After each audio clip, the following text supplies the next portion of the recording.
Hello, I'm Ed, and I'm going to show you today how to scan a bunch of documents. So let's say you had like a rental agreement, or maybe you had some insurance papers you had to file, or other things of that nature, and you need to go ahead and scan that and send it somewhere. Well, come to the library. We're the place to go. So we'll take your whole stack, and it is nice because you can take your whole stack as long as they're not, terribly folded or damaged. This is actually pretty good. It's got a little bend, it's okay. We'll go ahead and flip that upside down, and we'll slide it right in here. And then we'll go ahead and touch this right here. We are using the scanner on the right, which is our nice little document speed scanner. So we'll go ahead and tap next. And since today I want to email this, I'm going to go ahead and choose scan to email and hit next. Make sure you go ahead and read the copyright, and then if you accept, go ahead and tap accept. And then here, I would recommend choosing a PDF. This way when it's sent, wherever it goes, it is exactly as it is when you scanned it. There's no changes, and it will be printable and readable by basically everyone. And if it is color, you can choose color. In our case, it is color, so I am going to choose color. And then standard quality is generally just fine. So we'll leave it on that and tap next.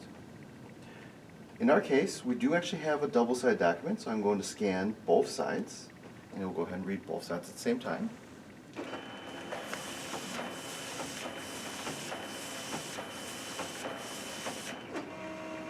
And fun little thing, we left a Post-it note on it and it actually scanned it, so that's great. Back over here, we'll go ahead and see, this page is blank, so I really don't want a blank page, so I'm going to delete that. And then I will just kind of look through, and if I tap on each one, make sure it looks good. Reviewed, looks good.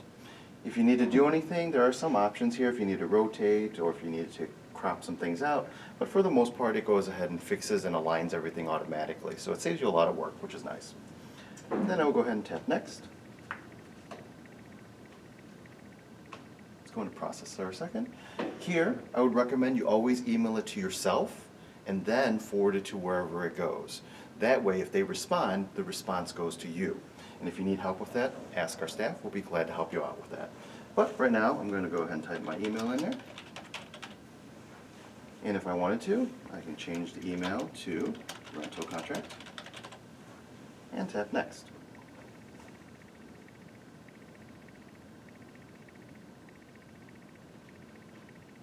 And then when you're done, you tap I'm done, and you're all set.